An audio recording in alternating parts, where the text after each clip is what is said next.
ಸಾಯಿರಾಮ್. ಆತ್ಮೀಯ ವೀಕ್ಷಕ ಬಾಂಧವರಿಗೆಲ್ಲ ಇವತ್ತಿನ ಜೀವನಾಮೃತ ಕಾರ್ಯಕ್ರಮಕ್ಕೆ ಸ್ವಾಗತ ಸುಸ್ವಾಗತ. ಮೊನ್ನೆ ಸಂಚಿಕೆಯಲ್ಲಿ ನಾನು ಡೆಂಗು ಜ್ವರ ನಿವಾರಣೆ ಮಾಡ್ಕೊಳ್ಳೋದು ಹೇಗೆ ಅಂತ ಹೇಳಿದ್ದೆ. ಈಗೆಲ್ಲ ಕಡೆ ಡೆಂಗು ಜ್ವರ ಶುರುವಾಗ್ಬಿಟ್ಟಿದೆ. ಒಂದು ಪೈಸಾ ಬಂಡವಾಳ ಇಲ್ದೇ ನಮ್ಮಲ್ಲಿರೋ ಐಟಮ್ಮೇ ಯೂಸ್ ಮಾಡಿಕೊಂಡು ಮಂತ್ರತಂತ್ರದಿಂದ ಡೆಂಗು ಜ್ವರನ ಕಂಪ್ಲೀಟಾಗಿ ಕ್ಯೂರ್ ಮಾಡೋದು ಹೇಗೆ, ಹಿಂದಿನ ಕಾಲದಲ್ಲಿ ಗುರುಕುಲದಲ್ಲಿ ಹೇಗೆ ನಡೀತಿತ್ತದ ಆ ಮೆಥಡ್ನ ನಾನು ಹೇಳ್ಕೊಟ್ಟಿದ್ದೆ. ಆಮೇಲೆ ಕಣ್ದೃಷ್ಟಿಯಿಂದ ಮೈಕೈ ನೋವು, ಜ್ವರ, ಚಳಿ ಜ್ವರ, ಮೈಕೈ ನೋವು ಕಣ್ದೃಷ್ಟಿಯಿಂದ ಯಾವ ಥರ ಕಣ್ದೃಷ್ಟಿ, ಯಾರ ಕಣ್ದೃಷ್ಟಿ ಅನ್ನೋದನ್ನು ಕೂಡ ನೆನ್ನೆ ಸಂಚಿಕೆಯಲ್ಲಿ ಹೇಳಿದ್ದೆ. ಇವತ್ತು ನಾನೊಂದು ಮಕ್ಕಳಿಗೋಸ್ಕರ ಒಂದು ಎಪಿಸೋಡ್ ಮಾಡ್ತಾಯಿದ್ದೀನಿ. ಏನಪ್ಪ ಅಂತಂದರೆ 13-15ನೇ ವಯಸ್ಸುವರೆಗೂ ಕೆಲವು ಮಕ್ಕಳು ಹಾಸಿಗೆ ಮೇಲೆ ರಿಸರ್ಚ್ ಮಾಡ್ಕೊಳ್ತಾರೆ. ಈಗ ಹುಟ್ಟಿರೋ ಮಗುವಿನಿಂದ ಹಿಡಿದು ಸುಮಾರು 13-14ನೇ ವಯಸ್ಸುವರೆಗೂ ಕೆಲವು ಮಕ್ಕಳು ಹಾಸಿಗೆ ಮೇಲೆ ರಿಸರ್ಚ್ ಮಾಡ್ಕೋತಾರೆ. ಮೆಚೂರ್ಡ್ ಆಗಿದ್ದಾಳೆ ಹೆಣ್ಮಗಳು, ಪ್ರತಿ ತಿಂಗಳು ಮುಟ್ಟಾಗ್ತಿಲ್ಲ, ಅವಳು ಹಾಸಿಗೆ ಮೇಲೆ ರಿಸರ್ಚ್ ಮಾಡ್ಕೋತಾಳೆ. ಗಡ್ಡ ಮೀಸೆ ಬಂದಿದೆ, ಆ ಹುಡುಗನು ಹಾಸಿಗೆ ಮೇಲೆ ರಿಸರ್ಚ್ ಮಾಡ್ಕೋತಾನೆ.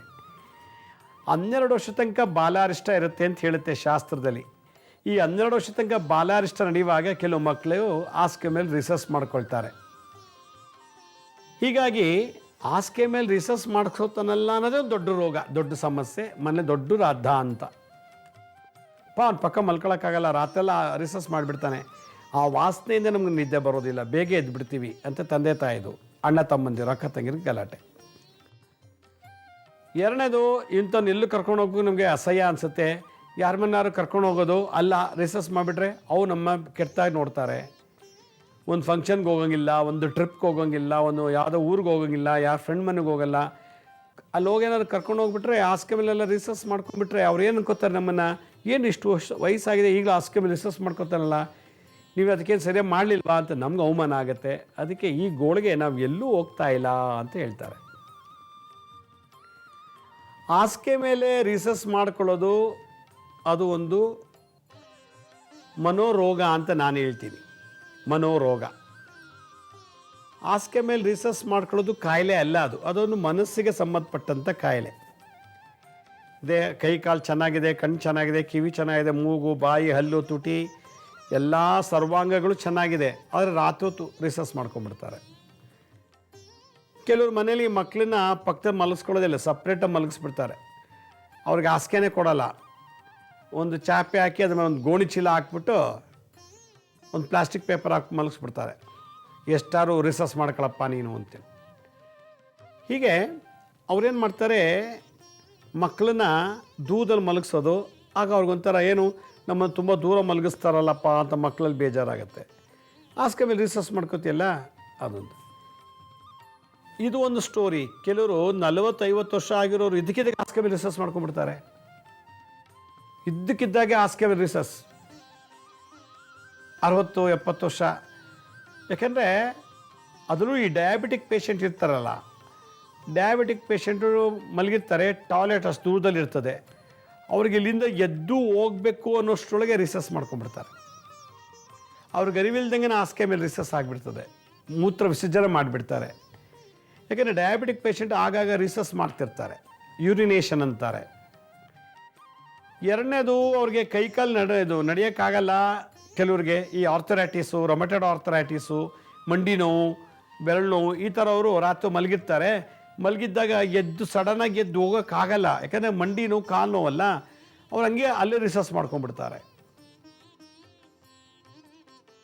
ಈ ಥರ ದೋಷ ಭಾಳಷ್ಟೆಲ್ಲ ಜನಕ್ಕೆ ಆಗ್ತಾ ಇದೆ. ಯಾಕೆಂತಂದರೆ ಮನುಷ್ಯನಿಗೆ ಎಲ್ಲ ಇದೆ. ಕಾರು, ಸೈಟು, ಮನೆ, ದುಡ್ಡು, ವಿದ್ಯೆ, ಬುದ್ಧಿ, ಜಾಬ್ ಎಲ್ಲ ಇದೆ. ರೂಪ, ಯೌವನ, ಊಟ, ತಿಂಡಿ ಎಲ್ಲ ಇದೆ. ರಾತ್ರಿ ಹೊತ್ತು ಮಾತ್ರ ರಿಸರ್ಚ್ ಮಾಡ್ಕೊಳ್ತಾರೆ. ಈ ಥರ ಇದ್ದಾಗ ಅವ್ರನ್ನ ನೋಡೋ ರೀತಿಯೇ ಬೇರೆ. ಜನ ಏನಿದ್ರೆ ಇದು ರಾತ್ರಿ ಹೊತ್ತು ರಿಸರ್ಚ್ ಮಾಡ್ಕೊಂಡ್ಬಿಡ್ತೇನೆ ರೀ ಇವನು, ಏನಿದ್ರೆ ಇದ್ರೆ ಅವಳಿಗೆ ರಾತ್ರಿ ಹೊತ್ತು ರಿಸರ್ಚ್ ಮಾಡ್ಕೊತಾಳ್ರಿ ಅವಳು. ಕೆಲವು ಮದುವೆ ಆದಮೇಲೂ ಕೂಡ ಕೆಲವು ಹೆಣ್ಮಕ್ಳು ರಿಸರ್ಚ್ ಮಾಡ್ಕೊಂಡ್ಬಿಡ್ತಾರೆ ಹಾಸಿಗೆ ಮೇಲೆ. ಗಂಡನಿಗೆ ಅದೇ ಯೋಚನೆ, ಇವಳು ಪಕ್ಕ ಹೆಂಗೆ ಮಲಗೋದಪ್ಪ, ನನಗೂ ಆಗೋಯ್ತಲ್ಲ, ಮೈ ಪೂರ್ತಿ ನನಗೂ ರಿಸರ್ಚ್ ಆಗೋಯ್ತು. ಕೊನೆಗೆ ಗಂಡ ಒಂದು ಕಡೆ, ಹೆಂಡತಿ ಒಂದು ಕಡೆ ಮಲಗ್ತಾರೆ. ಇದೊಂದೇ ವಿಷಯಕ್ಕೆ ಎಷ್ಟು ಜನ ಡೈವರ್ಸ್ ಆಗಿದೆ. ಮೊನ್ನೆ ಯಾರು ಹೇಳ್ತಿದ್ರು, ನನ್ನ ಗಂಡ ಕುಡ್ಕೊಂಬಂದ್ರು ಪರವಾಗಿಲ್ಲ, ರಾತ್ರಿ ಹೊತ್ತು ಅವನು ರಿಸರ್ಚ್ ಮಾಡಿದ್ರೆ ಒಂದು ಅರ್ಧ ಬಕೆಟ್ ರಿಸರ್ಚ್ ಮಾಡ್ತಾನೆ ಗುರುಗಳೇ, ಅರ್ಧ ಬಕೆಟ್ ರಿಸರ್ಚ್ ಮಾಡ್ತಾನೆ.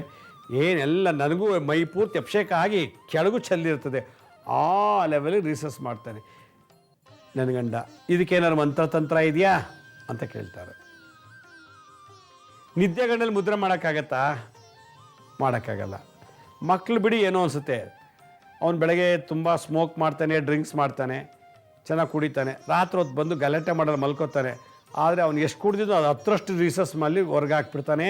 ಬೆಳಗ್ಗೆ ಎದ್ದು ತೊಳೆಯೋದೇ ನಮ್ಗೊಂದು ದೊಡ್ಡ ಕಷ್ಟ, ಅದು ಒಗೆಯೋದೇ ನಮ್ಗೆ ದೊಡ್ಡ ಬೇಜಾರು. ಒಂದು ದಿನ 2 ದಿನ ಸರಿ ಅನ್ಬೋದು, ದಿನ ಇದೇ ಗೋಳು ನಮಗೆ ಅಂತ ಹೇಳಿ ಹೆಂಡ್ತಿ ತುಂಬ ಪೆಚ್ಚಾಡ್ಕೊಂಡು ಹೇಳ್ತಾರೆ. ಊಟಕ್ಕಿಲ್ಲ ಬಿಡಿ ಪರವಾಗಿಲ್ಲ, ಬಟ್ಟೆ ಇಲ್ಲ ಬಿಡಿ, ಹೆಂಗೋ ಆಸ್ತಿ ಇಲ್ಲ, ಕಾರಿಲ್ಲ, ಸೈಟ್ ಇಲ್ಲ, ಮನೆ ಇಲ್ಲ, ಬಂಗ್ಲೆ ಇಲ್ಲ, ಬಟ್ ರಿಸರ್ಚ್ ಮಾಡ್ಕೊಳ್ಳೋದ ಗಂಡ ಬೇಡ ನನಗೆ ಅಂತಾಳ ಅವಳು. ಏನು ಮಾಡೋದು, ಮದುವೆ ಆಗ್ಬಿಟ್ಟಿದ್ದೀನಿ. ಅವನ ಸೇವೆ ಜೊತೆಗೆ ಅವನ ಮಲಮೂತ್ರನೂ ಬಾಚಬೇಕು, ನಾನು ಏನು ಮಾಡೋದು ಅಂತೇಳಿ. ಆಮೇಲೆ ಅವ್ರು ಯಾರೋ ಹೇಳಿದ್ರಂತೆ, ಒಂದು ಟ್ಯೂಬ್ ಹಾಕೋ ಮಲ್ಕೊಳ್ಳೋಕೆ ಹೇಳಿ, ಅದೆಲ್ಲ ಟ್ಯೂಬ್ಗೆ ಹೋಗಿ ಬಿದ್ದೋಗುತ್ತೆ, ನೀವೇನು ತೊಂದರೆ ತೊಗೋಬೇಡಿ ಅಂತ. ಆ ಟ್ಯೂಬು ಕೂಡ ಹಾಕಿದ್ದಾಯಿತು, ಆದರೂ ಏನು ಪ್ರಯೋಜನ ಇಲ್ಲ.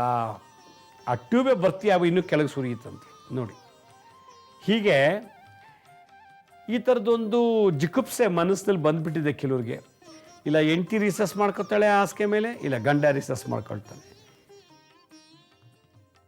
ಇದೊಂದು ದೊಡ್ಡ ಒಂಥರ ಬಗೆಹರಿಸೋಕ್ಕೆ ಆಗ್ತಾಯಿಲ್ಲ ಅಂಥ ಪ್ರಸಂಗ. ಹೇಳ್ಕೊಳಕ್ಕೂ ನಾಚಿಕೆ. ಏನು ಮದುವೆ ಆಗಿದೆ ಈಗ ರಿಸರ್ಚ್ ಮಾಡ್ಕೊತಾಳೆ ಅವಳು ಅಂದರೆ ಭಾಳ ನಾಚಿಕೆ. ಯಾರೋ ಒಬ್ಬರು ಹೇಳ್ತಾಯಿದ್ರು, ಅವ್ಳಿಗೇನೋ ಬುದ್ಧಿನೇ ಇಲ್ವಲ್ಲೋ, ಎಷ್ಟು ಸಲ ಹೇಳಿದ್ರು ಅವಳು ರಾತ್ರಿ ಹೊತ್ತು ರಿಸರ್ಚ್ ಮಾಡ್ಕೊತಾಳೆ, ಬರಬೇಕು ಅಂದ ತಕ್ಷಣ ನಾವು ಟಾಯ್ಲೆಟಲ್ಲಿ ಮಾಡೋಕ್ಕಿಲ್ವಾ, ಇವಳನ್ನ ಡೈವರ್ಸ್ ಕೊಟ್ಟು ಇನ್ನೊಬ್ಳು ಮದುವೆ ಮಾಡ್ಕೊಳ್ಳೋ ಅಂತ ಸ್ವಂತ ಅತ್ತೆ ಸೊಸೆ ಮುಂದೆನೇ ಹೇಳ್ತಾಳಂತೆ. ನಮ್ಮ ಅತ್ತೆ ಹಿಂಗಂತಾರೆ ನೋಡಿ, ಇನ್ನೊಂದು ಮದುವೆ ಮಾಡ್ಕೋ ಅಂತ ಮಗನಿಗೆ. ಯಾಕೆ? ನಾನು ರಿಸರ್ಚ್ ಮಾಡ್ಕೊತೀನಿ ಹಾಸಿಗೆ ಮೇಲೆ ಅಂತ. ಇನ್ನೊಂದು ಗಂಡ ರಿಸರ್ಚ್ ಮಾಡ್ಕೊತಾನೆ, ಇದಕ್ಕಿದ್ದಾಗೆ ಚೆನ್ನಾಗಿ ಏನು ರಾತ್ರಿ ಹೊತ್ತು ನೀರೇ ಕೊಡಲ್ಲ ಅವನಿಗೆ, ಕುಡಿಬೇಡಿ ಅಂದ್ರೂ ಕುಡಿಯಲ್ಲ, ಬೇಡ ಕುಡೀರಿ ಅಂದ್ರೂ ಕೊಡೋಕ್ಕೂ ನಮ್ಗೆ ಮನಸ್ಸಿಲ್ಲ. ರಾತ್ರಿ ಹೊತ್ತು ನೀರು ಹೆಚ್ಚಿಗೆ ಕುಡ್ಸೋಕ್ಕೆ ಹೋಗೋದಿಲ್ಲ, ಎಲ್ಲಿ ರಿಸರ್ಚ್ ಮಾಡ್ಕೊತಾನಂತ. ಆದರೂ ಕೂಡ ಗಂಡ ಹಾಸಿಗೆ ರಿಸರ್ಚ್ ಮಾಡ್ಕೊತಾನೆ, ಏನೇನೋ ಕನ್ವರಿಸ್ತಾನೆ, ಏನೇನೋ ಮಾತಾಡ್ತಾನೆ ನಿಂತ್ಗಣ್ಣಲ್ಲಿ. ಅದಾದಮೇಲೆ ರಿಸರ್ಚ್ ಮಾಡಿಬಿಡ್ತಾನೆ. ನನಗೆ ಇದು ನೋಡ್ಬಿಟ್ಟು ಭಾಳ ಬೇಜಾರಾಗಿದೆ, ಅದಕ್ಕೆ ಡೈವರ್ಸ್ ಕೊಡಬೇಕು ಅಂತ ಇದ್ದೀನಿ ಅಂತ. ಇದೆಲ್ಲ ನೋಡಿದಾಗ ಏನಿದ್ರೆ ಏನು ಪ್ರಯೋಜನ ಮನುಷ್ಯನಿಗೆ? ರಾತ್ರಿ ನಿಮ್ಮದೇ ನಿದ್ದೆ ಮಾಡೋಕ್ಕಾಗಲಿಲ್ಲ ಅಂದರೆ ಯಾತಕ್ಕೆ ಮಕ್ಕಳು ಹಾಸಿಗೆ ಮೇಲೆ ರಿಸರ್ಚ್ ಮಾಡ್ಕೊಳ್ತಾರೆ?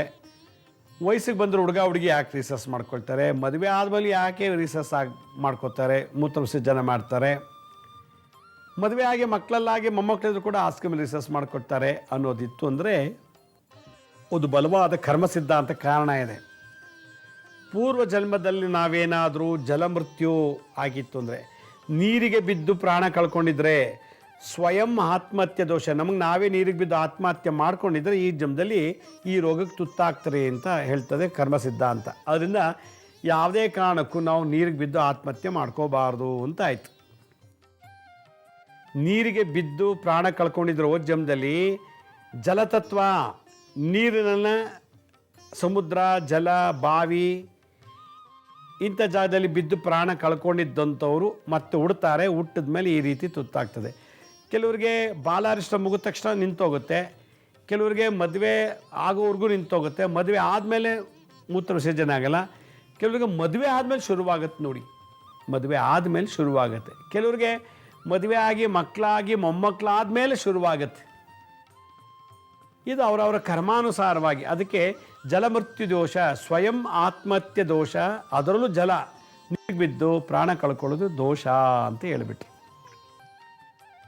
ಎರಡನೇದು, ನಮಗೆ ಭಾಳ ಆಶ್ಚರ್ಯಕರವಾಗಿ ಎಂದೂ ನೋಡಿಲ್ಲ, ಎಲ್ಲೂ ಕೇಳಿಲ್ಲ, ಆ ಥರದ್ದು ಏನಾದ್ರು ದುರಂತ ಕಣ್ತುಂಬ ನೋಡಿದ್ರೆ ನಾವು ಭಯಪಡುವಂಥ ದೃಶ್ಯವನ್ನು ನಾವೇನಾದ್ರು ನೋಡಿಬಿಟ್ರೆ, ಕೊಲೆ ಮಾಡೋದು, ಬೆಂಕಿ ಹಾಕಿ ಸುಡ್ತಾ ಇರೋದು, ಚಾಕು ಹಾಕ್ತಿರೋದು, ಅಥವಾ ಇನ್ಯಾವುದು ಭೂತ ಪ್ರೇತಗಳ ಸೋಂಕಿನ ನರಳವ್ರನ್ನ ನೋಡೋದು, ಕಿಟ್ಟಂತ ಕಿಚ್ಕೊಂಡು ಬಿದ್ದು ಒದ್ದಾಡೋ ನೋಡೋದು, ಈ ಥರದನ್ನು ನೋಡಿಬಿಟ್ಟು ನಾವು ಮನಸ್ಸಲ್ಲಿ ಸ್ಟೋರ್ ಮಾಡ್ಕೊಂಡಿದ್ರೆ ಸಬ್ಕಾನ್ಷಿಯಸ್ ಮೈಂಡಲ್ಲಿ ಅದಿರುತ್ತೆ. ನಾವು ಯಾವಾಗ ನಾವು ಜಾಗೃತಾವಸ್ಥೆಯಿಂದ ಸಬ್ಕಾನ್ಷಿಯಸ್ ಮೈಂಡ್ ನಿದ್ರೆಗೆ ಹೋಗ್ತೀವೋ ಆಗ ಆ ಸ್ಟೋರ್ ಆಗಿದ್ದೆಲ್ಲ ಪಟ್ಟಂತ ಬೆಳಗ್ಗೆ ಬರುತ್ತೆ. ಅದು ನೋಡಿದ ತಕ್ಷಣ ಎದುರಿಸ್ಕೊಂಡು ರಿಸರ್ಚ್ ಮಾಡಿಬಿಡ್ತಾರೆ. ಹೆದರಿಕೆಯಿಂದ, ಭಯ ಭೀತಿಯಿಂದ ಮೂತ್ರ ವಿಸರ್ಜನೆ, ಭಯಭೀತಿಯಿಂದ ಮೂತ್ರ ವಿಸರ್ಜನೆ ಆಗಿಬಿಡ್ತದೆ. ಒಂದು. ಎರಡನೇದು, ನಮ್ಮ ನೆಗೆಟಿವ್ ಭಾವನೆಗಳು, ಕೆಟ್ಟ ಭಾವನೆಗಳು ಏನಾದರೂ ನಮ್ಮಲ್ಲಿ ಸ್ಟಾಕ್ ಆಗಿತ್ತು ಅಂದರೆ ನಿದ್ದೆ ಮಾಡುವಾಗ ಅದು ಓಪನ್ ಆಗುತ್ತೆ. ಓಪನ್ ಆದ ತಕ್ಷಣ ರಿಸರ್ಚ್ ಮಾಡಿಸ್ಬಿಡುತ್ತೆ. ಮಾಟಮಂತ್ರ ತಂತ್ರ ಮಾಡಿದರೆ ಅಥವಾ ಮಾಟಮಂತ್ರ ತಂತ್ರ ದಾಟಿದರೆ, ಮಾಟಮಂತ್ರ ತಂತ್ರ ಮಾಡೋದನ್ನು ಕಣ್ತುಂಬ ನೋಡಿದರೆ ಕೆಲವರಿಗೆ ಈ ಮೂತ್ರ ವಿಸರ್ಜನೆ ಆಗುತ್ತೆ. ಇನ್ನೊಂದು, ರಾತ್ರಿ ಹೊತ್ತು ಊಟ ಆದಮೇಲೆ ಸಡನ್ನಾಗಿ ಮಲಗಬಾರ್ದು. ಊಟ ಆದ ತಕ್ಷಣ ಮಲಗಬಾರ್ದು. ಹೊಟ್ಟೆನೂ ಬರುತ್ತೆ, ರೀಸಸ್ಸು ಬಂದುಬಿಡುತ್ತೆ. ರಾತ್ರಿ ಮಲಗುವಾಗ ನೀರು ಕುಡೀರಿ. ಕುಡಿದುಬಿಟ್ಟು ಮಲ್ಕೋಬಾರ್ದು, ಸ್ವಲ್ಪ ಹೊತ್ತು ಓಡಾಡಬೇಕು. ರಾತ್ರಿ ಊಟ ಆದಮೇಲೆ ನೀರು ಕುಡಿದ್ಬಿಟ್ಟು 2 ಲೋಟ ನೀರು ಕುಡಿಯೋದು, 1-2 ಲೋಟ ಬಾದಾಮಿ ಹಾಲು ಕುಡಿಯೋದು, ಎಲ್ಲ ಕುಡಿದ್ಬಿಟ್ಟು ಮಲ್ಕೊಳ್ಳೋದು. ಟಾಯ್ಲೆಟ್ಗೆ ಎದ್ದೋಗ್ಬೇಕಲ್ಲ ಅನ್ನೋ ಸಂಕಟಕ್ಕೆ ಅಲ್ಲೇ ಪಟ್ಟಂತ ರಿಸರ್ಚ್ ಮಾಡ್ಕೊಂಬಿಡೋದು. ಅದಕ್ಕೆ ಊಟ ಆದ ತಕ್ಷಣ, ಕುಡಿದ ತಕ್ಷಣ, ಹಾಲಾಗಲಿ ನೀರಾಗಲಿ ಕುಡಿದ ತಕ್ಷಣ ಚೆನ್ನಾಗಿ ಸ್ವಲ್ಪ ಹೊತ್ತು ವಾಕ್ ಮಾಡಿ ಆಮೇಲೆ ಮಲಗಿ, ರಿಸರ್ಚ್ ಮಾಡಿಬಿಟ್ಟು ಮಲಗಿ, ಮೂತ್ರ ವಿಸರ್ಜನೆ ಮಾಡಿಬಿಟ್ಟು ಮಲಗಿ. ಆಗ ನೋಡಿ ಹಾಸಿಗೆ ಮೇಲೆ ರಿಸರ್ಚ್ ಮಾಡೋದೆಲ್ಲ ಕಮ್ಮಿ ಆಗುತ್ತೆ. ಅದಕ್ಕೆ ಮಕ್ಕಳಿಗೆ ಊಟ ಆದಮೇಲೆ ನೀರು ಕುಡಿಸ್ತೀರಾ, ರಾತ್ರಿ ಹೊತ್ತು ಹೆಚ್ಚಿಗೆ ನೀರು ಕುಡಿಸ್ಬೇಡಿ. ಊಟ ಆದಮೇಲೆ ಮಲ್ಕೋತೀವಲ್ವಾ, ತೊಂದರೆ ಏನಿಲ್ಲ. ಹೆಚ್ಚಿಗೆ ನೀರು ಕುಡಿಸೋಷ್ಟು ಮಧ್ಯೆ ಎಚ್ಚರಿಕೆ ಆಗುತ್ತೆ.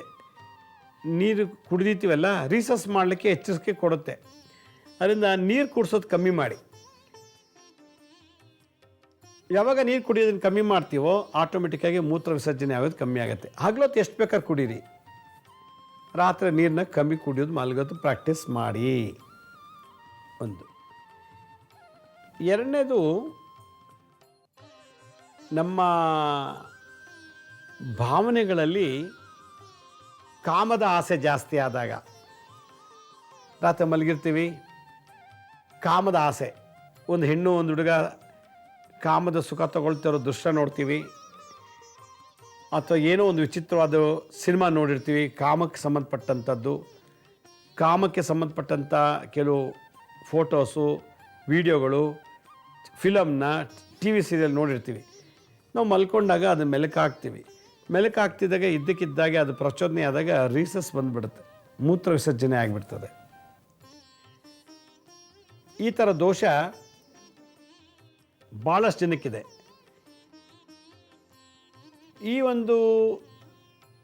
ಇದು ಒಂದು ಮಾನಸಿಕ ಕಾಯಿಲೆ ಅಂತ ಹೇಳಿದೆ, ದೈಹಿಕವಾಗಿ ಅಲ್ಲ. ಇದು ನೋಡೋಕ್ಕೆ ಒಳ್ಳೆ ಚೆನ್ನಾಗಿದ್ದಾರೆ, ಒಳ್ಳೆ ಆಫೀಸರು, ಒಳ್ಳೆ ಹುಡುಗ, ಒಳ್ಳೆ ಹುಡುಗಿ, ಹೈಟು ವೇಟ್ ಎಲ್ಲ ಇದೆ. ರಾತ್ರಿ ಹೊತ್ತು ರಿಸರ್ಚ್ ಮಾಡ್ಕೊಳ್ಳೋದು ದೇಹಕ್ಕೆ ಸಂಬಂಧಪಟ್ಟಂಥ ಕಾಯಿಲೆ ಅಲ್ಲ, ಇದು ಮನಸ್ಸಿಗೆ ಸಂಬಂಧಪಟ್ಟಂಥದ್ದು. ಅದಕ್ಕೆ ಇದು ಮಾನಸಿಕ ಕಾಯಿಲೆ. ಈ ಕಾಯಿಲೆನ ಗುಣಪಡಿಸೋಕ್ಕೆ ಎಷ್ಟೋ ಡಾಕ್ಟ್ರು ರಾತ್ರಿ ಹೊತ್ತು ರಿಸರ್ಚ್ ಮಾಡಬಾರ್ದು ಅಂತೇಳಿ ಮಾತುಗಳು ಕೊಡ್ತಾರೆ. ಅದು ಆ ಕಾಯಿಲೆಗೆ ಮಾತ್ರನೇ ಕಂಡಿಡ್ದಿಲ್ಲ ನನ್ನ ಪ್ರಕಾರ.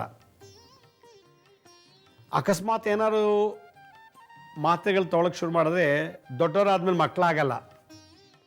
ಗಂಡು ಹುಡುಗರ ವೀರ್ಯನ ಮೊಟ್ಯಾಲಿಟಿ ಮತ್ತು ಸ್ಪರ್ಮ್ಸ್ಕೊಂಡು ಕಮ್ಮಿ ಮಾಡುತ್ತೆ ಆ ಮಾತ್ರೆ. ಎಸ್ಕ್ರಿಟರಿ ಸಿಸ್ಟಮ್, ವಿಸರ್ಜನಾಂಗ, ಮೂತ್ರ ಇರ್ಬೋದು, ಮಲ ಇರ್ಬೋದು, ವೀರ್ಯ ಇರ್ಬೋದು. ಹೆಂಗಸರಿಗೆ ಮೂತ್ರ, ಮಲ, ಅಂಡಾಣು. ಈ ಎಸ್ಕ್ರಿಟರಿ ಸಿಸ್ಟಮ್ಗೆ ಡ್ಯಾಮೇಜ್ ಮಾಡುತ್ತೆ ಮೆಡಿಷನ್. ಅದಕ್ಕೆ ನನ್ನ ಪ್ರಕಾರ ಈ ಥರ ಕಾಯಿಲೆ ಇರೋರಿಗೆ ನೀವು ಡಾಕ್ಟರ್ ಹತ್ರ ಹೋಗಲೇಬೇಡಿ. ಅವ್ರು ಎಷ್ಟೇ ರಿಸರ್ಚ್ ಮಾಡಿಕೊಂಡ್ರೂ ಪರವಾಗಿಲ್ಲ. ಹೆಣ್ಮಕ್ಳಿಗೆ ಗರ್ಭಕೋಶದ ಮೇಲೆ ಪ್ರಭಾವ ಬೀರುತ್ತೆ ಮಾತ್ರೆ ತಗೊಂಡ್ರೆ. ಗಂಡು ಹುಡುಗರಿಗೆ ಸಂತಾನೋತ್ಪತ್ತಿ ಆಗಲ್ಲ, ವೀರ್ಯದಲ್ಲಿ ಸ್ಟ್ರೆಂತ್ ಇಲ್ಲ, ವೀರ್ಯಾಣುಗಳಲ್ಲಿ ಹೆಡ್ಡು, ತಲೆ, ಕತ್ತು, ಬಾಲದಲ್ಲಿ ದೋಷ ಬರ್ತದೆ. ಮಾರ್ಪಾಲಜಿ ಅಂತಾರೆ ಮೆಡಿಕಲ್ ಭಾಷೆಯಲ್ಲಿ. ಮಾರ್ಪಾಲಜಿ ಅಂತಂದರೆ ಒಂದು ವೀರ್ಯಗೆ ತಲೆ ಇರಬೇಕು, ಕತ್ತಿರಬೇಕು, ಒಂದು ಬಾಲ ಇರಬೇಕು, ಕರೆಕ್ಟಾಗಿರುವಂಥ ಶೇಪು. ಅದು ಆಗೋಕ್ಕಾಗಲ್ಲ ಈ ಥರ ಮಾತ್ರೆ ಎಲ್ಲ ತೊಗೊಂಡ್ಬಿಟ್ರೆ. ಅದಕ್ಕೆ ಮಾತ್ರೆ ತಗೊಳ್ಳೋದು ಎಲ್ಲ ಬಿಡಿ. ಬೇಕಾದ್ರೆ ಇನ್ನೂ ದಿನ ರಿಸರ್ಚ್ ಮಾಡಿಕೊಂಡ್ರೆ ಏನು ದೋಷ ಇಲ್ಲ, ಏನು ಯಾರು ಕೊಲೆ ಮಾಡಲ್ಲ, ಏನು ಸತ್ತೋಗಲ್ಲ. ಮಾತ್ರೆ ತಗೊಂಡು ಸೈಡ್ ಎಫೆಕ್ಟ್ ಮಾತ್ರ ಬರೆಸ್ಕೊಳ್ಳೋದು ಬೇಡ ಅಂತ ನನ್ನ ಅಭಿಪ್ರಾಯ. ಅದರಿಂದ ಯಾರ್ಯಾರಿಗೆ ಈ ದೋಷ ಇದೆಯೋ ರಾತ್ರಿ ಹೊತ್ತು ಮಲಗಿದ್ದಾಗ ಅದು ಯಾವಾಗ ಗೊತ್ತಾ, ಮಧ್ಯರಾತ್ರಿ 2 ಗಂಟೆ ಆದಮೇಲೆ ಬೆಳಗಿನ ಜಾವ 5 ಗಂಟೆ ಒಳಗೆ ಈ ಥರ ಆಗಿಬಿಡುತ್ತೆ ಕೆಲವರಿಗೆ.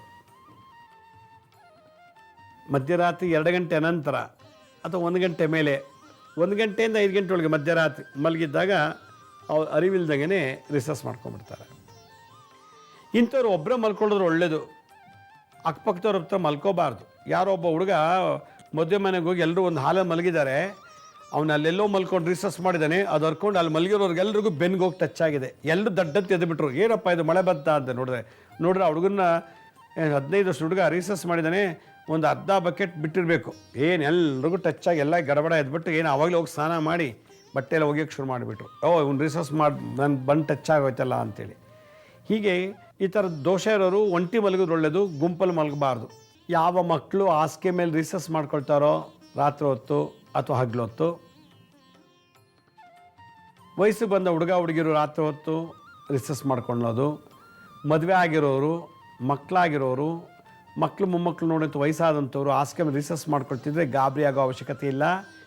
ಇದು ದೇಹಕ್ಕೆ ಕಾಯಿಲೆ ಅಲ್ಲದೆ ಮಾನಸಿಕ ಕಾಯಿಲೆ. ಅದನ್ನು ಭಾಳ ಉಪಾಯವಾಗಿ ಕ್ಯೂರ್ ಮಾಡ್ಬೋದು. ಹೇಗೆ ಅಂದರೆ ಒಂದು ಒಳ್ಳೆ ಸುಗಂಧ ಭರಿತ ಘಮ್ಮನ ಒಂದು ಊದುಬತ್ತಿ ಗಂಧದ ಕಡ್ಡಿ ಅಂತಾರೆ, ಅದನ್ನು ಹಚ್ಬಿಡಿ, 1-2 ಹಚ್ಚಿ ಮನೆಯೊಳಗಡೆ ಹಚ್ಮೇಲೆ ಅದೆಲ್ಲ ಹುರಿದು ಪುಡಿ ಆಗುತ್ತೆ, ಭಸ್ಮ ಆಗುತ್ತೆ, ಪೌಡ್ರ್ ಆಗುತ್ತೆ. ಆ ಪೌಡ್ರನ್ನ ಕಲೆಕ್ಟ್ ಮಾಡ್ಕೊಳ್ಳಿ. 2ನೇದು ಭೋಜಪತ್ರೆ ಅಂತ ಗ್ರಂಥಿಗೆ ಅಂಗಡಿಲಿ ಸಿಗುತ್ತೆ. ಈ ಯಂತ್ರ ಬರೆಯೋದು ಭೋಜಪತ್ರೆ, ಭೋಜಪತ್ರೆ ಅಂತಾರೆ. ಈಗ ಗ್ರಂಥಿಗೆ ಅಂಗಡಿಲಿ ಸಿಗುತ್ತೆ. ಅದೊಂದು ಶೀಟ್ ತೊಗೊಳ್ಳಿ, ಅದು ಆಯುರ್ವೇದದ ಎಲೆ, ಒಂದು ಮರದ ಎಲೆ ಅದು. ಆ ಭೋಜಪತ್ರೆಯಲ್ಲಿ ಈ ಗಂಧದ ಕಡ್ಡಿ ಭಸ್ಮ ಇದೆಯಲ್ಲ, ಹುರಿದು ಸುಟ್ಟು ಭಸ್ಮ ಆಗಿರೋದು, ಆ ಭಸ್ಮದ ಭೋಜಪತ್ರೆ ಮೇಲೆ ಅದನ್ನು ಹಾಕ್ಬಿಟ್ಟು ಯಾರು ರಾತ್ರಿ ಹೊತ್ತು ರಿಸರ್ಚ್ ಮಾಡ್ಕೊಳ್ತಾರೋ ಅವರು ಒಕ್ಲು ಮೇಲೊಂದು ಕಟ್ಟಬೇಕು, ಇನ್ನೊಂದು ಹೊಟ್ಟೆ ಮೇಲೊಂದು ಕಟ್ಟಬೇಕು. ಆ ಭೋಜಪತ್ರೆ ಮೇಲೆ ಆ ಭಸ್ಮನ ಹಚ್ಬಿಟ್ಟು ಹಾಕ್ಬಿಟ್ಟು ಬಟ್ಟೆ ಕಟ್ಟಿ ಹೊಟ್ಟೆ ಮೇಲೊಂದು ಕಟ್ಟಿ, ಇದು ದಿನ ಬಿಟ್ಟು ದಿನ ಮಾಡ್ತಾ ಬರಬೇಕು. ಆದರೆ ಕಟ್ಟೋಕ್ಕೆ ಮುಂಚೆ ಒಂದು ಮಂತ್ರ ಹೇಳಬೇಕು. ಓಂ ಹಂ ಹಂ ಹಂ ಹನುಮತೆ ನಮಃ. ಓಂ ಹಂ ಹಂ ಹಂ ಹನುಮತೆ ನಮಃ. ಓಂ ಹಂ ಹಂ ಹಂ ಹನುಮತೆ ನಮಃ ಅಂಥೇಳಿ ಒಂದು ಅರ್ಧ ಗಂಟೆ ಹೇಳಿದ್ರೆ 108 ಆಗಿಬಿಡ್ತದೆ. ಆ ಮಂತ್ರ ಹೇಳಿ, ಆ ಮಂತ್ರದ ಭಸ್ಮವನ್ನು, ಆ ಗಂಧದ ಕಡ್ಡಿ ಊದುಬತ್ತಿದು ಉರಿದು ಭಸ್ಮ ಇತ್ತಲ್ಲ ಬೂದಿ, ಅದನ್ನು ತೆಗೆದು ಭೋಜಪತ್ರೆ ಮೇಲೆ ಹಚ್ಚಿ, ಒಂದು ಸಣ್ಣದು ಭೋಜಪತ್ರೆ ಅದ್ರ ಮೇಲೆ ಹಾಕಿ ಹಚ್ಚಿಬಿಟ್ಟು ಹೊಕ್ಳು ಮೇಲೊಂದು ಕಟ್ಟಿ, ಹೊಟ್ಟೆ ಮೇಲೊಂದು ಕಟ್ಟಿ. ಈ ಇನ್ನೂ ಭಾಳ ಕ್ಯೂರ್ ಆಗಬೇಕು ಅಂದರೆ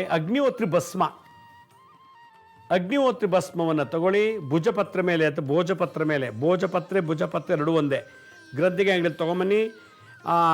ಆ ಭೋಜಪತ್ರೆ ಮೇಲೆ ಅಗ್ನಿಹೋತ್ರ ಭಸ್ಮ ಹಾಕ್ಬಿಟ್ಟು ಒಕ್ಳು ಮೇಲೆ ಕಟ್ಟಿ, ಇನ್ನೊಂದು ತುಂಡು ಭೋಜಪತ್ರೆ ಮೇಲೆ ಭಸ್ಮ ಹಾಕ್ಬಿಟ್ಟು ಹೊಟ್ಟೆ ಮೇಲೆ ಕಟ್ಟಿ, ಬಟ್ಟೆಯಲ್ಲಿ ಕಟ್ಟಿಬಿಟ್ಟು ಮಲಗಿಸಿ ದಿನ ಬಿಟ್ಟು ದಿನ ವಿತಿನ್ 1 ದಿನದಲ್ಲೇ ಕ್ಯೂರ್ ಆಗುತ್ತೆ. ಅಲ್ಲಿಗೆ ಅಗ್ನಿಹೋತ್ರ ಭಸ್ಮ ಸಿಗಬೇಕು ನಿಮಗೆ. ಅಗ್ನಿಹೋತ್ರಿಗಳು ಇರ್ತಾರೆ ನಿಮ್ಮೂರಲ್ಲಿ, ಯಾರ್ಯಾರು ಅಗ್ನಿಹೋತ್ರ ಮಾಡ್ತಾರೋ ಅಥವಾ ಭಸ್ಮ ಕಲೆಕ್ಟ್ ಮಾಡ್ಕೊಳ್ಳಿ, ಒಂದು 200 ಗ್ರಾಮ್ ಅಷ್ಟು. ಸ್ವಲ್ಪ ಭುಜಪತ್ರೆ ಅಂಗಡಿಲಿ ಸಿಗುತ್ತೆ, ತೊಗೊಂಬನ್ನಿ. ಓಂ ಹಂ ಹಂ ಹನುಮತೆ ನಮಃ, ಓಂ ಹಂ ಹಂ ಹಂ ಹನುಮತೆ ನಮಃ 3 ಬಾರಿ, 3 ಯಾಕೆ ಹೇಳಬೇಕು? ಬಾಡಿ ಮೈಂಡ್ ಸೋಲ್, ಮನಸ್ಸು ದೇಹ ಆತ್ಮಕ್ಕೆ ಶಾಂತಿ. ಹಂ ಅನ್ನೋ ಬೀಜ ಮಂತ್ರ. ಹಂ ವಿಶುದ್ಧ ಕಂಠದ್ದು ಈ ಜಾಗದ್ದು ಬೀಜ ಮಂತ್ರ. ಓಂ ಹಂ ಹಂ ಹಂ ಹನುಮತೆ ನಮಃ. ಓಂ ಹಂ ಹಂ ಹಂ ಹಂ ಹನುಮತೆ ನಮಃ. ಓಂ ಹಂ ಹಂ ಹಂ ಹನುಮತೆ ನಮಃ ಅನ್ನೋ ಮಂತ್ರ ಹೇಳ್ಬೇಕು. ಆಮೇಲೆ ಮಕ್ಕಳು ಹಾಸಿಗೆ ಮೇಲೆ ಮಲಗಿಸೋಕೆ ಮುಂಚೆ ಒಂದು 10 ನಿಮಿಷ ಈ ಮಂತ್ರ ಹೇಳಪ್ಪ ಅಂತ ಹೇಳ್ಬೇಕು. ಯಾರು ರಿಸರ್ಚ್ ಮಾಡ್ಕೊಳ್ಳೋ ಚಟ ಇದೆಯೋ ಅವ್ರು ಕಣ್ಮುಚ್ಕೊಂಡು ಹಾಸಿಗೆ ಮೇಲೆ ಓಂ ಹಂ ಹಂ ಹಂ ಹನುಮತೆ ನಮಃ. ಮೊದಲನೇ ಹಮ್ಮು ಬಾಡಿ, 2ನೇ ಹಮ್ಮು ಮೈಂಡು, 3ನೇ ಹಮ್ಮು ಸೋಲ್. ಬಾಡಿ ಮೈಂಡ್ ಸೋಲ್ಗೆ ಶಾಂತಿ ಹನುಮಂತನ ಪ್ರಾಣದೇವರದಿಂದ. ಓಂ ಹಂ ಹಂ ಹಂ ಹಂ ಹನುಮತೆ ನಮಃ. ಓಂ ಹಂ ಹಂ ಹಂ ಹನುಮತೆ ನಮಃ. ಓಂ ಹಂ ಹಂ ಹಂ ಹನುಮತೆ ನಮಃ ಅಂತ ಜಪ ಮಾಡಬೇಕು. ಇದನ್ನು ಮಾಡ್ತಾ ಬಂದರೆ ದಿನ ಬಿಟ್ಟು ದಿನ ಅಥವಾ ಒಂದು ವಾರ 10 ದಿವಸ ಮಾಡಿಬಿಟ್ರೆ ಇನ್ನು ಲೈಫ್ ಲಾಂಗ್ ಹಾಸಿಗೆ ಮೇಲೆ ರಿಸರ್ಚ್ ಮಾಡ್ಕೊಳ್ಳಲ್ಲ ಅವರು. ಇದು ನನ್ನ ರಿಸರ್ಚ್, ಇದು ನನ್ನ ಸಂಶೋಧನೆ. ಅದರಿಂದ ಚಿಕ್ಕ ಮಕ್ಕಳು ಏನೋ ಗೊತ್ತಿಲ್ಲ, ಅದು ತಪ್ಪೇನಿಲ್ಲ. ಈ ಗಡ್ಡ ಮಿಸೆ ಬಂದಿರೋರು ತಿಂಗಳು ಮೆನ್ಸಸ್ ಆಗೋ ಹುಡುಗಿರು, ಮದುವೆ ಆಗಿರೋರು, ಮದುವೆ ಮಕ್ಕಳಾಗಿರೋರು ಕೂಡ ಹಾಸಿಗೆ ಮೇಲೆ ರಿಸರ್ಚ್ ಮಾಡ್ಕೊಳ್ತಾರೆ ಅಂದರೆ ಅದೊಂದು ರೀತಿ ವ್ಯಸನ ಮತ್ತು ಬೇಜಾರು. ಅದೊಂದು ರೀತಿ ಜನ ನಮ್ಮನ್ನು ಕೀಳಾಗಿ ಅದನ್ನು ಅತಿ ಕೀಳಾಗಿ ನೋಡಿಬಿಡ್ತಾರೆ. ಅತಿ ಕೀಳು. ಅವ್ನು ಮುಟ್ಕೋಬೇಡ್ರಿ ರಿಸರ್ಚ್ ಮಾಡ್ತಾಳೆ, ಅವ್ನು ಮುಟ್ಕೋಬೇಡಪ್ಪ ರಿಸರ್ಚ್ ಮಾಡ್ಕೊತಾರೆ ರಾತ್ರಿ ಎಲ್ಲ, ಅವ್ನ ಪಕ್ಕ ಮಲಗಬೇಡಪ್ಪ, ಅವ್ನು ಮುಟ್ರೆ ಹಿಂಗೂ ಅದೇ ಥರ ಆಗ್ಬಿಡ್ತದೆ ಅನ್ನೋ ಮಟ್ಟಿಗೆ ಮಾತಾಡ್ತಾರೆ. ಅಷ್ಟು ಕೀಳಾಗಿ ನೋಡ್ತಾರೆ. ಅದರಿಂದ ಈ ಥರ ದೋಷ ಇರುವಂಥವರು ಈ ತಂತ್ರ ಮಾಡಬೇಕು. ಮಂತ್ರ ಓಂ ಹಂ ಹಂ ಹಂ ಹನುಮತೇ ನಮಃ, ಓಂ ಹಂ ಹಂ ಹಂ ಹನುಮತೇ ನಮಃ ಮಾಡ್ತಾ ಇರಬೇಕು. ಇದಕ್ಕೆ ಈ ಥರದಕ್ಕೆ ಆಲೇ ಒಂದು ಎಪಿಸೋಡ್ ಮಾಡಿದ್ದೀನಿ ನಾನು. ಆದರೂ ದೊಡ್ಡವರು ಮಾಡ್ಕೊಳ್ತಾರೆ, ಮದುವೆ ಆಗಿಲ್ದಿರೋ ಹುಡುಗಿರು, ಮದುವೆ ಆಗಿರೋ ಹುಡುಗಿರು, ಮದುವೆ ಆಗಿ ಮಕ್ಕಳಾಗಿರೋರು ಮಾಡ್ತಾರಲ್ಲ, ಅದಕ್ಕೆ ಈ ಒಂದು ಎಪಿಸೋಡ್ ಮಾಡಿದ್ದೀನಿ ನಾನು. ಈಗಾಗಲೇ ಮಕ್ಕಳು ಹಾಸಿಗೆ ಮೇಲೆ ರಿಸರ್ಚ್ ಮಾಡ್ಕೊಳ್ಳೋದಕ್ಕೆ ಭಾಳ ವರ್ಷದಿಂದ ಎಪಿಸೋಡ್ ಮಾಡಿದ್ದೀನಿ, ಯೂಟ್ಯೂಬಲ್ಲಿದೆ. ಇದು ಎಲ್ಲ ವರ್ಗದವ್ರಿಗೂ ಈ ಥರ ದೋಷ ಇರೋದ್ರಿಂದ ಇದನ್ನು ತಂತ್ರ ಹೇಳ್ಕೊಟ್ಟಿದ್ವಿ. ಇದು ಭಾಳ ವಿಶೇಷವಾದದ್ದು. ಈ ತಂತ್ರ ಮಾಡಿ ಅಂತ ಹೇಳ್ತಾ, ನಮ್ಮ ಹಳೆ ಎಪಿಸೋಡ್ಸ್ ಯಾರು ನೋಡೋಕ್ಕಾಗಿಲ್ವೋ ಅವರು ನಮ್ಮ ಶಿರಡಿ ಸಾಯಿ ಭಿಕ್ಷಾ ಕೇಂದ್ರ ಹೆಲ್ತ್ ಸೈನ್ಸ್ ಅಂತ 2 ಯೂಟ್ಯೂಬ್ ಚಾನಲ್ ಇದೆ. ಇದ್ರ ಜೊತೆ SSVK ಜ್ಞಾನೋದಯ ಅಂತ ಒಂದು ಮ್ಯೂಸಿಕ್ ಚಾನಲ್ ಇದೆ. 3ಕ್ಕೂ ಸಬ್ಸ್ಕ್ರೈಬ್ ಮಾಡ್ಕೊಳ್ಳಿ. ಪಕ್ಕದಲ್ಲಿರೋ ಬೆಲ್ ಬಟನ್ ಪ್ರೆಸ್ ಮಾಡಿ, ನೋಡಾದ್ಮೇಲೆ ಲೈಕನ್ನು ಬಟನ್ ಪ್ರೆಸ್ ಮಾಡಿ. ಆಮೇಲೆ ಆ ಲಿಂಕನ್ನು ನಿಮ್ಮ ಬಂಧು ಮಿತ್ರರಿಗೆ ವಾಟ್ಸಪ್ ಮುಖಾಂತರ, ಇಮೇಲ್ ಮುಖಾಂತರ ಶೇರ್ ಮಾಡಿ. ಗುರುಜಿ ಲಕ್ಷ್ಮೀ ಶ್ರೀನಿವಾಸ್ ಅಂತೇಳಿ ಫೇಸ್ಬುಕ್ಕು, ಇನ್ಸ್ಟಾಗ್ರಾಮು, ಟ್ವಿಟ್ಟರು, ಲಿಂಕ್ಡ್ಇನ್ ಕೂಡ ನಾವು ಅಪ್ಲೋಡ್ ಮಾಡ್ತಾಯಿದ್ದೀವಿ. ಅಲ್ಲೂ ಕೂಡ ಭಾಳಷ್ಟು ಇನ್ಫಾರ್ಮೇಷನ್ ಸಿಗುತ್ತೆ. ಆಮೇಲೆ ಅಪಾಯಿಂಟ್ಮೆಂಟ್ಸ್ ಬೇಕಿದ್ದರು www.lakshmisrinivas.in ಅಂತ ಲಾಗಿನ್ ಆಗಿ ನೀವೇ ಯಾವ ಡೇಟು ಯಾವ ಟೈಮ್ಗೆ ಬುಕ್ ಮಾಡ್ಕೊಳ್ಳಿ. ಯಾವ ಪ್ರಶ್ನೆ ಕೇಳಬೇಕು ಅವರೇ ಬಂದರೆ ಭಾಳ ಒಳ್ಳೆಯದು. ಬರಬೇಕಾದ್ರೆ ನಿಮ್ಮ ಜಾತಕ ಇದ್ದರೆ ಜಾತಕ ತೊಗೊಂಬನ್ನಿ. ಜಾತಕ ಎಲ್ಲನೂ ಪರವಾಗಿಲ್ಲ, ಅಕಸ್ಮಾತ್ ನಾವು ಬೇರೆ ಥರ ನೋಡ್ತೀವಿ. ಈ ಕೆಲವರಿಗೆ ಕ್ಷಯರೋಗ, ಕ್ಯಾನ್ಸರು, ಪಿಟ್ಸು, ಲಕ್ವಾ, ಹೀಗೆ ದೊಡ್ಡ ದೊಡ್ಡ ಕಾಯಿಲೆಗಳಿರ್ತದೆ. ಆ ಥರ ಇರೋರು ಮೆಡಿಕಲ್ ರಿಪೋರ್ಟ್ ತೊಗೊಂಬಂದರೆ ನಾವು ಮೆಡಿಕಲ್ ರಿಪೋರ್ಟೆಲ್ಲ ನೋಡಿ ಆ ಮೆಡಿಕಲ್ ಆಸ್ಟ್ರಾಲಜಿ ಆಧಾರದ ಮೇಲೆ ಪರಿಹಾರ ತಿಳಿಸೋಕ್ಕೆ ನನ್ನ ಕೆಲ ಅನುಕೂಲ ಆಗುತ್ತೆ ಅಂತ ಹೇಳ್ತಾ ಇವತ್ತಿನ ಸಂಚಿಕೆಯನ್ನು ಮುಗಿಸ್ತಾ ಇದ್ದೀನಿ. ಇದೇ ರೀತಿ ನಾಳಿನ ಸಂಚಿಕೆಯಲ್ಲಿ ಮತ್ತೊಂದು ವಿಶೇಷವಾದಂಥ ಮಾಹಿತಿಯನ್ನು ತಮ್ಮನ್ನು ಭೇಟಿ ಮಾಡ್ತೀನಿ. ಅಲ್ಲಿವರೆಗೂ ನನ್ನ ನಮಸ್ಕಾರ. ಸಾಯಿರಾಮ್.